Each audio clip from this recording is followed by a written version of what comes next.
Hi, I'm Rachel Meyergard, and I started RachelAnnePhotography. I'm from Johnson, Nebraska, a very small town in southeast Nebraska. I grew up on a farm and did all the farm things as a kid, like 4-H and showing animals. It was all great.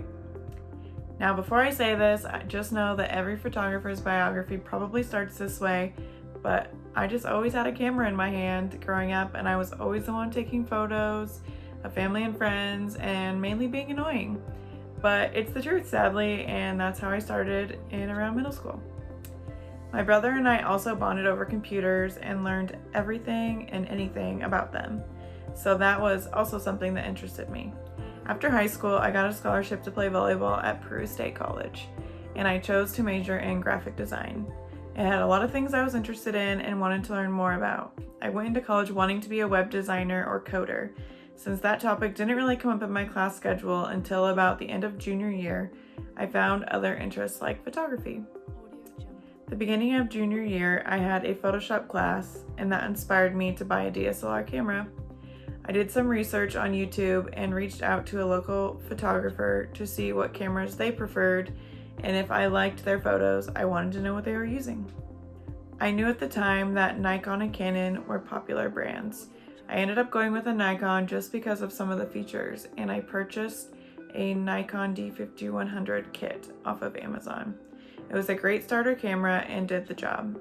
I learned a lot in my Photoshop class and ended up teaching a lot of my classmates things while I was working on projects, which made me feel pretty confident.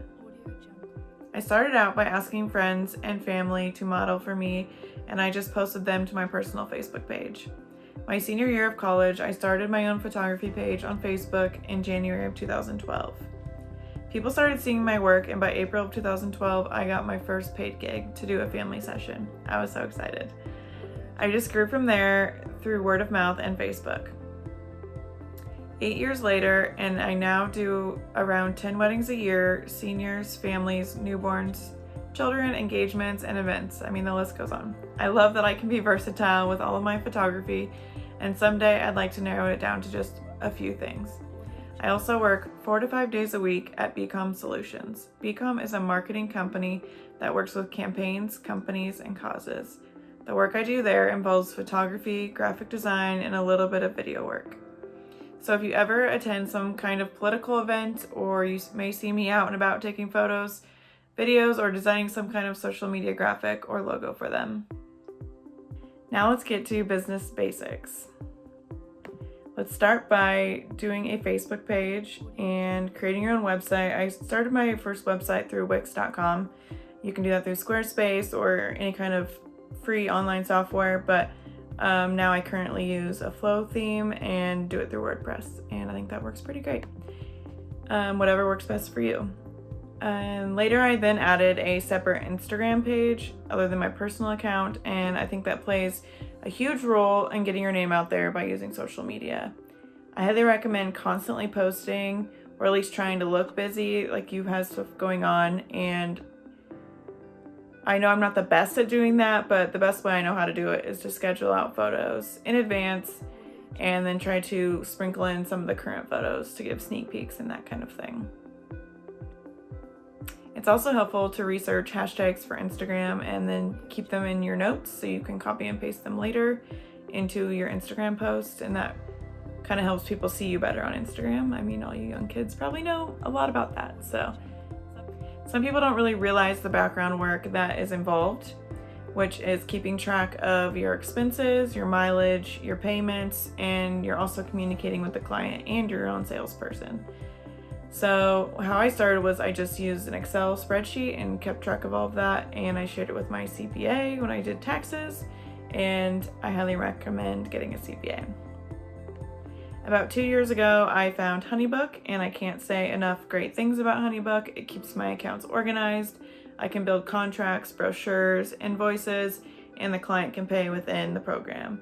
It keeps everything together, and it is super helpful when bookkeeping, but it does cost you money.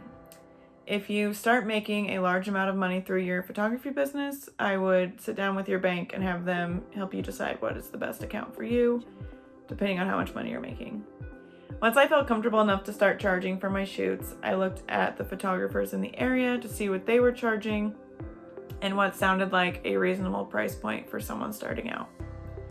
I think my starting out shoots, my starting out price was probably around $50 to $100. I now have 2 general shoot prices, which are mini shoots that are around 30 minutes and a full shoot, which is just over an hour. And these range from $100 to $200 depending on the situation. My weddings, baby's first year, and seniors have different tiers and what they will expect to get out of those ranges. I only have the ranges of those on my website because every session or event differs, and I'd like to talk to them personally about it. Also, something to think about is about the amount of time it takes you to do the shoot and to edit that, and the mileage to get there, and do the math to see how much you'd actually be making. That will also help you gauge how much you should be pricing for yourself. I recommend getting a photo gallery website set up, something like SmugMug, Pass, or Pixieset. This is an easy way to deliver the photos to the client, and they can either download the entire folder of photos or individually download their favorites, and it also allows them to print within the gallery, and it'll also go through a professional printer, and they will send it directly to the client, and then it also gives you a small incentive of what they paid for. It's super smooth and easy. When I started doing this, I put all my photos on CDs, and I would decorate the CD case, and so glad that those days are over.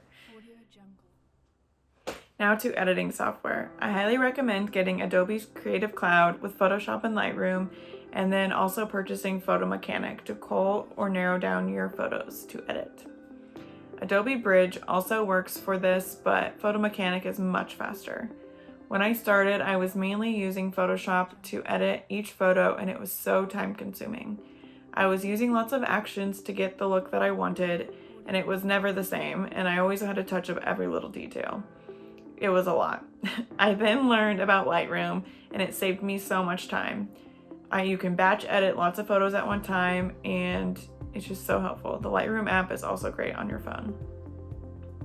Now to presets. Please do not go crazy and go online and search free presets and all these presets.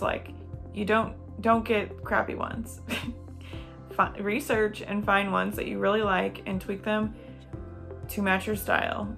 I highly recommend doing that. When I started, I was constantly going out and researching presets and throwing them into Lightroom and just being overwhelmed with the amount of options that I had.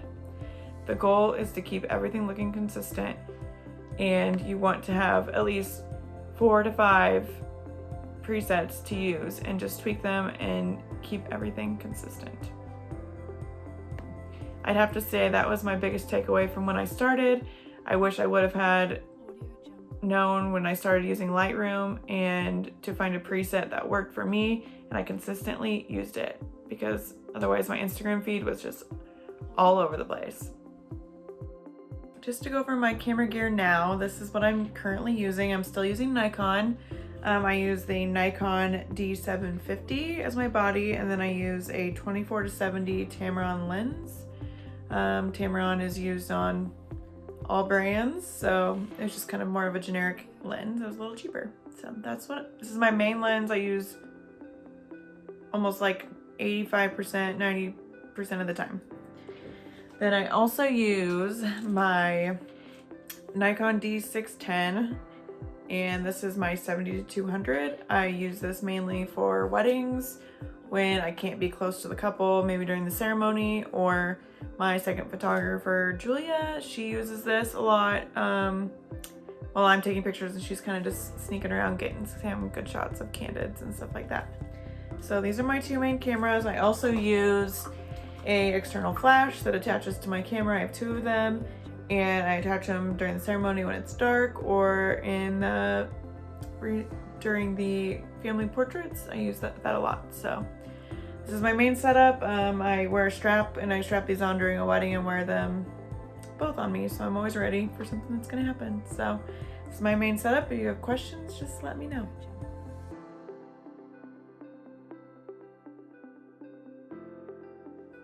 Now to workflow. If this were a general family session, this is how the workflow would go. First, the client reaches out to me via social media, text, email, website. I add them to my Honeybook account, and then I send them pricing information for the type of shoot they're asking for. We agree upon a time and a location that works best for both of us and go from there. If they have anything specific that they want to do or have questions, we will talk again before the shoot. But otherwise, I will follow up before the shoot and make sure we are still on. The day of the shoot, we will meet at our agreed upon location and we will take the photos. And once the photos are done, I'll make sure they've paid. That's usually the time I ask them to pay, or they have paid online already. Once I get home, I immediately put the photos onto the computer. I use a 1 terabyte SSD external hard drive to do all my current editing on, and then I use a larger hard drive for my backup. I try to keep photos in both places because you just never know what's going to happen. But once I'm done editing on the SSD external hard drive, I erase it from there and move it to my larger backup file. When I start editing, I open Photo Mechanic and I can see all the photos in a grid, and I can individually like which ones that I think I want to edit, or cull is the correct term for this, is picking out the favorites of the shoot. So once I'm done culling them, I put them into Lightroom and start batch editing my favorites. I find a preset that works well, I adjust it to the first photo, and then I can copy and paste that style onto that row of photos and that are all in the same lighting situation, and I'll just tweak and as I go, and if some I didn't like that I had picked before, I'll delete, but I try to keep a good amount of variety. When I'm done editing my culled photos, I will export them from Lightroom and turn them into JPEGs. I will make a folder of my favorites to highlight on my website, and then I will upload the entire gallery to SmugMug.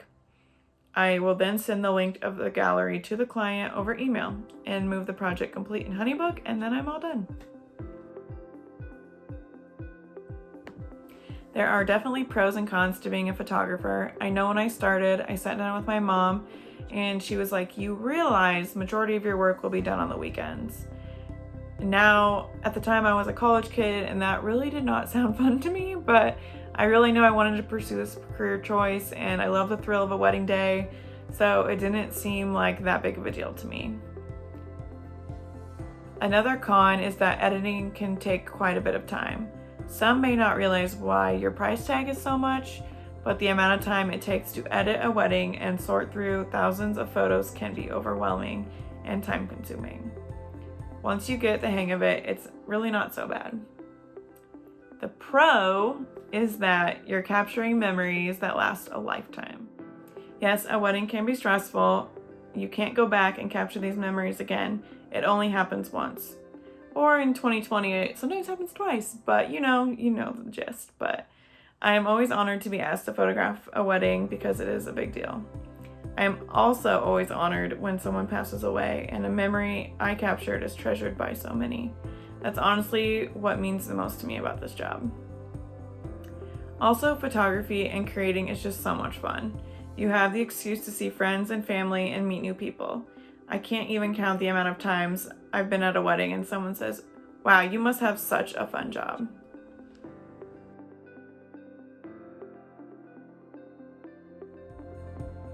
My biggest recommendation would be to stop watching this right now and just go out and take photos. Like, what are you waiting for? Like, just go out and do it.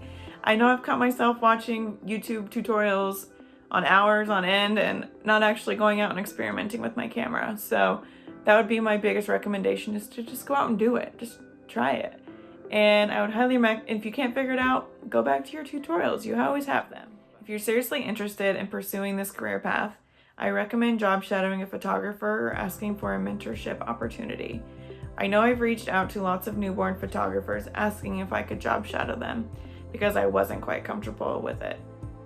It's not hard to ask. If you ever have any questions, don't hesitate to reach out to me. Thank you for watching and listening. If you have any questions, don't hesitate to reach out.